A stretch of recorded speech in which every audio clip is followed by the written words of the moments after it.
Mid day মিলে নিম্নমানের খাবার দেওয়ার অভিযোগ, আবার উত্তেজনা। বারবার অভিযোগ ওঠে মিড ডে মিলের এই খাবারের গুণগত মান নিয়ে। সিউড়ির স্কুলে উত্তেজনা ছড়িয়ে পড়ে, প্রধান শিক্ষককে আটকে রেখে অভিভাবকরা বিক্ষোভ পর্যন্ত দেখান। সিউড়ি থানার পুলিশ গিয়ে পরিস্থিতি নিয়ন্ত্রণে আনে।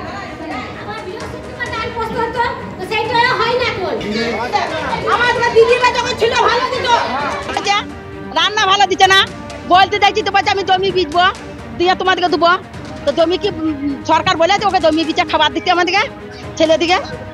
সরকারের খাবার, তাহলে ছেলেদিকে যদি খাবার দেবে তো ওইরকম খাবার কেন দেবে? কেন নাবে? কি করলাম আমরা? হ্যাঁ, প্রায় দিনই ঝগড়া হয়, প্রায় দিনই ঝগড়া হয়, আমরা রাগি না। চেষ্টা করি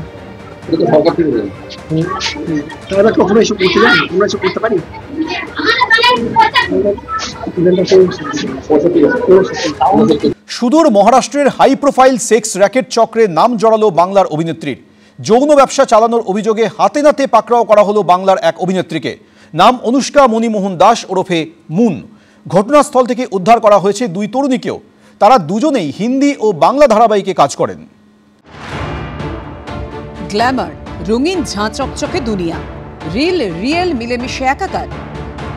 কিন্তু তার আড়ালেই কি লুকিয়ে সেক্স র্যাকেটের নিকষ অন্ধকার? অভিনয়ের স্বপ্ন দেখিয়ে যৌন ব্যবসায় নামানোর অভিযোগ। এবার সুদূর মুম্বাইয়ের হাই প্রোফাইল সেক্স র্যাকেট চক্রে নাম জড়ালো বাংলার অভিনেত্রী। মুম্বাইয়ের মীরা রোডের কাছে সেক্স র্যাকেট চালানোর অভিযোগে হাতে নাতে পাকড়াও করা হলো বাংলার এক অভিনেত্রীকে। নাম অনুষ্কা মণিমোহন দাস ওরফে মুন, বয়স 41। একাধিক সিনেমা বিজ্ঞাপনে অভিনয় করেছেন তিনি। সেই সঙ্গে ঘটনাস্থল থেকে উদ্ধার করা হয়েছে দুজন তরুণীকে। তারা দুজনেই হিন্দি ও বাংলা ধারাবাহিকে কাজ করেছেন। ইতিমধ্যেই তাদের মহিলা আশ্রয় কেন্দ্রে পাঠানো হয়েছে। मामला काशीमरा पुलिस थाने का है। यहाँ पे एक मॉल में वह जो है देह व्यापार के लिए कुछ मॉडल और जो फिल्म में काम करती थी उन लड़कियों को लाई थी और इसका जाल जो है वो पुलिस ने बिछाया। जो अनुष्का मोनीदास है इसे गिरफ्तार किया है। एक महिला कुछ मॉडल लिंक करने वाली लड़कियों को सप्लाई करने का काम करते थे, उनके ऊपर ट्रैप करके पुलिस ने उनको अरेस्ट किया है। उसमें 2 लेडीज़ को रेस्क्यू किया गया है। इनको ठाकुर मॉल जो है अपना वहाँ के सामने से इनको गिरफ्तार किया है। মহারাষ্ট্রের বসাইভিরার পুলিশ সূত্রে দাবি, বহুদিন ধরেই লক্ষ লক্ষ টাকার বিনিময়ে এই এলাকা থেকে মহিলাদের পাঠানো হতো হাই প্রোফাইল ক্লায়েন্টদের কাছে। গোটা দেশ জুড়ে ছড়িয়েছিল যৌন ব্যবসার নেটওয়ার্ক। পুলিশ সূত্রে দাবি, গোপন সূত্রে খবর পেয়ে বুধবার রাতে ভুয়ো ক্লায়েন্ট সেজে মুম্বাই আহমেদাবাদ হাইওয়ের পাশে একটি মলে হাজির হন পুলিশ অফিসাররা।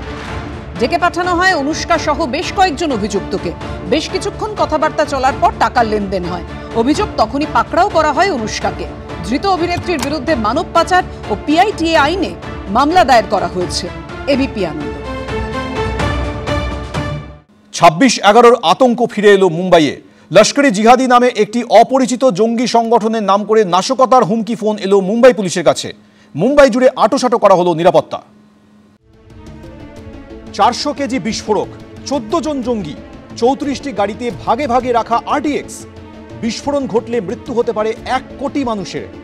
মুম্বাই পুলিশের কাছে এলো এমনই ঘুম কেড়ে নেওয়া ফোন কল। আর এই হুমকি ফোনের জেরে বহু মুম্বাইকারের চোখের সামনে ভেসে উঠছে প্রায় 32 বছর আগের ব্ল্যাক ফ্রাইডের সেই ভয়ঙ্কর দিন। 1993 সালের 12ই মার্চ মুম্বাই শহরের 13টি জায়গায় পর পর ভয়ঙ্কর বিস্ফোরণ ঘটে। সেই সিরিয়াল বিস্ফোরণে নিহত হন 257 জন, আহত 713 জন। সবে শেষ হয়েছে গণেশ চতুর্থী। এখনো উৎসবের মেজাজে রয়েছে গোটা মুম্বাই। গণেশ বিসর্জনে অংশ নিয়েছেন লক্ষ লক্ষ মানুষ। মুম্বাই পুলিশ সূত্রে খবর, এরই মধ্যে অনন্ত চতুর্দশীর দিন নাশকতার হুমকি দিয়ে পুলিশের কাছে একটি ফোন কল আসে। লস্করে জিহাদি নামের একটি অপরিচিত জঙ্গি সংগঠনের নামে হুমকি দেওয়া হয়। দাবি করা হয় 14 জন জঙ্গি ভারতে ঢুকে পড়েছে। তাদের কাছে মোট 400 কেজি RDX আছে। বিস্ফোরণ ঘটাতে এই বিপুল পরিমাণ বিস্ফোরক ব্যবহার করা হবে। বিস্ফোরণ ঘটলে তা 1 কোটি মানুষের প্রাণ কেড়ে নিতে পারে। ফোনের অপর প্রান্ত থেকে এও বলা হয় যে মোট 34টি গাড়িতে ভাগে ভাগে এই বিস্ফোরক রেখে দেওয়া হয়েছে। এরপরই মুম্বাই জুড়ে জারি করা হয় হাই অ্যালার্ট। শহরের বিভিন্ন বড় পার্কিং, বেসমেন্টে তন্ন তন্ন করে তল্লাশি চালায় পুলিশ। কোথাও কিছুই উদ্ধার হয়নি। পুলিশের অনুমান এই হুমকি ফোন সম্ভবত ভুয়ো, কিন্তু নিরাপত্তার স্বার্থে সব দিক খতিয়ে দেখছে মুম্বাই পুলিশ। এবিপি আনন্দ। দেবীপক্ষ শুরুর আগে আরও দুটি রুটে চালু হয়ে গেল এসি লোকাল।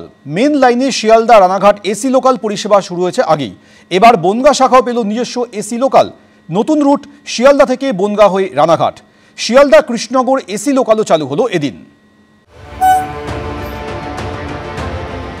ভাদ্রের ভ্যাপসা গরমের মধ্যে ঠান্ডা ঠান্ডা কুল কুল জার্নি, তাও কিনা আবার বনগাঁ শাখায়।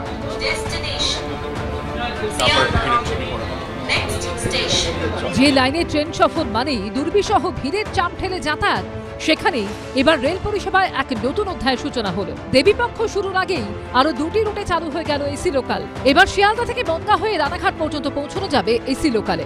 শিয়ালদা থেকে কৃষ্ণনগর পর্যন্ত মিলবে এসি লোকাল পরিষেবা। এবার বনগাঁ শাখা পাচ্ছে নিজস্ব লোকাল এসি ট্রেন। আজকেই শুরু হয়েছে যাত্রা রানাঘাট থেকে বনগাঁ হয়ে শিয়ালদা। প্রথম যাত্রায় সওয়ার হয়েছেন অনেক মানুষ, তারা রয়েছেন তাদের মধ্যে একটা উৎসাহ লক্ষ্য করা যাচ্ছে। এটা তো খুব ভালোই লাগছে, এই গরমের মধ্যে এই এসি ট্রেনে যাওয়াতে খুবই ভালো লাগছে। Better relaxable journey. বনগাঁ লোকালে তো এটা ভাবাই যায় না যে কোনোদিন এসি ট্রেন চালু হবে। বনগাঁ শাখার ক্ষেত্রে সকাল 7:11 রানাঘাট থেকে এসি লোকাল ছাড়বে। এরপর সকাল 7:52 সেটি পৌঁছবে বনগাঁ স্টেশনে, আর তারপর 9:37 ট্রেনটি পৌঁছবে শিয়ালদা স্টেশনে। আবার সন্ধে 6:14 শিয়ালদা থেকে ছেড়ে এসি লোকাল রাত 8:04 বনগাঁ এবং তারপর 8:41 রানাঘাটে পৌঁছবে। এই ধরনের ট্রেন থাকলে আমরা মানে বাচ্চা নিয়ে যখন যাই বাইরে তখন মানে কমফোর্টেবল হয়, বেশ আরামে যাওয়া যায়। লোকাল ট্রেনগুলোতে এতটাই ভিড় হয়, অনেক সময় সিটও পাওয়া যায় না, ঠিকমতো বসে যাওয়া যায় না। এটা সুবিধা, মানে এটা সাধারণ মানুষের পক্ষেও সুবিধা অনেকটাই। শিয়ালদা কৃষ্ণনগর রুটেও এসি লোকাল পরিষেবা চালু হয়েছে এদিন। সকাল 9:48 শিয়ালদা থেকে এসি লোকাল ছাড়বে। কৃষ্ণনগরে পৌঁছবে বেলা 12:07। অন্যদিকে দুপুর 1:30 কৃষ্ণনগর থেকে এসি লোকালটি ছেড়ে দুপুর 3:40 এসে পৌঁছবে শিয়ালদায়। रानाघाट से बनगांव, बनगांव से सियालदा जो है उसका बहुत ही अच्छा रिस्पॉन्स आया है। फीडबैक हमें मिला है कि लोगों ने उसको एक्सेप्ट किया है। लोग पूरी तरीके से कंफर्ट है उनको कि ये हमारी सुविधा है और दे आर रेडी टू पे। बस फैसिलिटी उनको हम प्रोवाइड करें।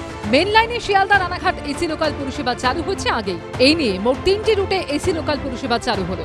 রানাঘাট শিয়ালদা যেটা চলছিল তা বাণিজ্যিকভাবে বিপুল সফল হয়েছে। আমরা আনন্দিত যে প্রচুর লোক রোজ সেই ট্রেনে যাতায়াত করছেন। সময়ের দাবি মেনে বনগাঁ লাইনেও এবার ট্রেন চালু হলো। লোকজনের স্বতঃস্ফূর্ত প্রতিক্রিয়ায় বলে দিচ্ছে তারা কতটা রোমাঞ্চিত এবং আনন্দিত।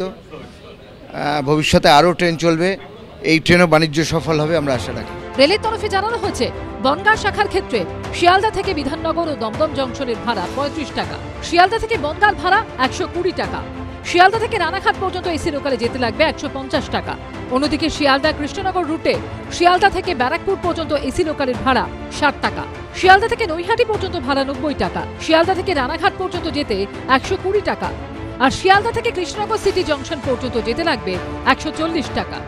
অরিত্রিক ভট্টাচার্য রিপোর্ট, এবিপি আনন্দ, কলকাতা।